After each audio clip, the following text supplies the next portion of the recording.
Grace, how's your day going aside from answering the same questions over and over and over again? Oh my gosh. Well, I am currently in the UK. And I lost my train ride coming here because it got canceled. And then I was coming from Scotland, Hmm. in South. And so I had to jump on two different trains. But now I'm here and I'm so thankful to get to be here. So my day has been an adventure, Sure. but definitely a highlight. I'm Well, happy I made it. you're a native New Yorker, right? So you're used to trains? No, I grew up like in El Segundo by the beach in California.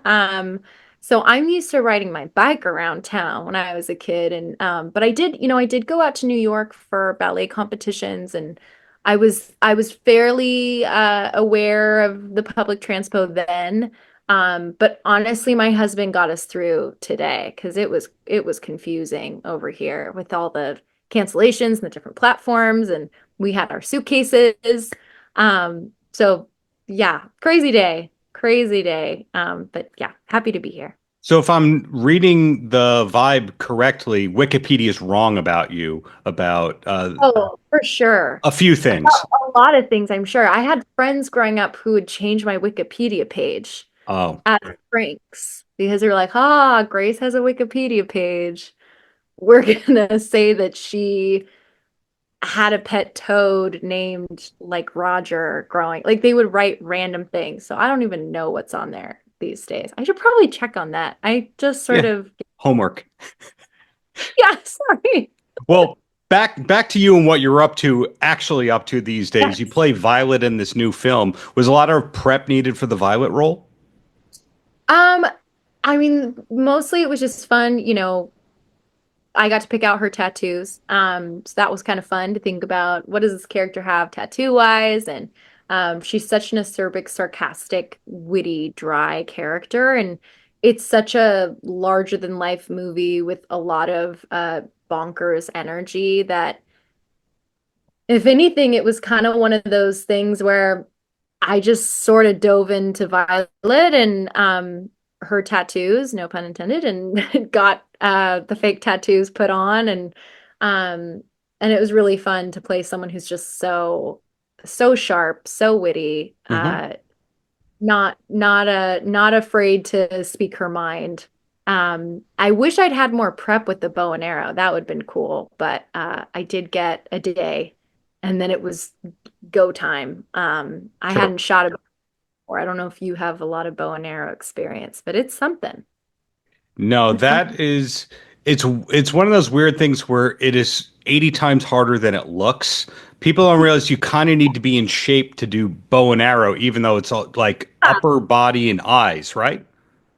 yeah, the actual like pulling back on the bow, it's so heavy. It actually like the indentation on the fingers. I mean, Hmm. it I didn't know. And so that was a fun experience. I also, for some reason, decided not to wear an arm sleeve, so I had a massive bruise for most of the movie because you get the recoil and you just get this Yeah. nice welt.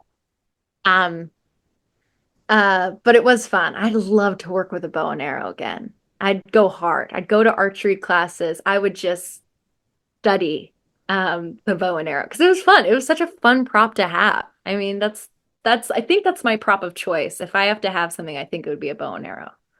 Do a lot of your roles have any kind of physical prep to it? I do really enjoy roles that are physical. And I recently played something that I can't talk about where I had to have a nutritionist and a trainer, and Mm. it was really interesting to just go hard with that world. I hadn't done that before. And I definitely like it when a job has a physical demand, whether it's stunts, or in this case, a bow and arrow. Right. Uh, yeah. Yeah, it's really fun to do. It's challenging, but it feels rewarding to me when I have to like use my whole body in some way. Right. So earlier you mentioned the dance background, and that is on the Wikipedia, but was that the original goal, the original career direction, or is that just the way the kids take piano lessons after school? You were doing ballet and dance kind of stuff. I also was doing piano lessons after school, so Okay. that was in there. And that definitely was the piano lessons after school kind of energy. I was so bad at practicing piano. It was painful for my teacher. Um, but ballet and acting, because I started acting when I was 5, 6 years old. I also started taking rec classes and ballet classes around that time. So they've always been neck and neck growing up, and at some points ballet would pull ahead as being the passion, and Hmm. other times would, but mostly there was a pretty strong lead with ballet for a while. I was leaning towards that being my career. And I just had too many injuries, and my body was just not having a good time. It's really hard on your body, every part of your body. So thankfully, it was around the time I was 18 that I kind of was closing that chapter and having to reinvent myself as being more of an adult in the industry. And I'd been auditioning, and I'd been doing pilot seasons, and I'd Yeah. worked on little there, but it was kind of a beautiful close to ballet while also being able to step into acting a little bit more fully as an adult. But yeah, ballet used to be the thing. That was the drive. So A Breed Apart is the new movie. To us, it's new. To you, you did it a while ago. You have the Secret Embargo project that we'll have to wait and see where that's going. But long term, do you see yourself wanting to produce besides being on camera?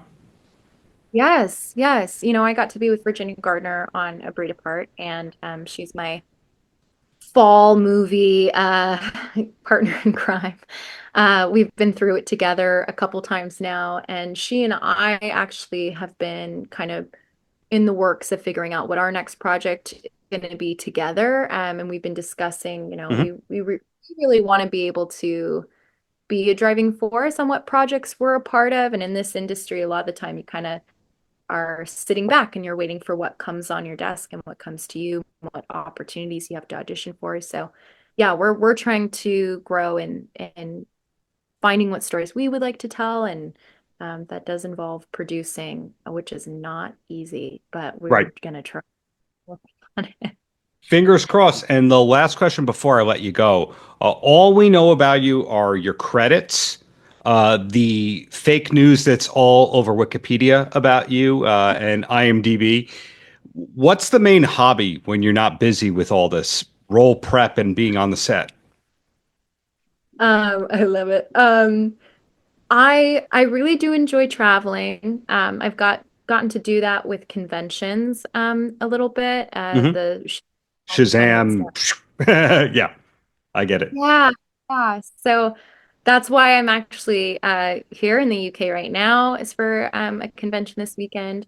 And what's been so fun is how much I get to travel and meet people in different places. And I really do love exploring. Scotland was really fun to adventure around. Um, but otherwise, I'm probably in a thrift store. I'm probably in a thrift store thrifting and finding vintage antiques, which is too much of a fun hobby for me. I love a thrift store. I love a Goodwill. I love the hunt for treasure. Amen. Well, GCC, thank you for your time. Looking forward to whatever's next, and congrats on A Breed Apart. Thank you. Appreciate it. Paltrocast.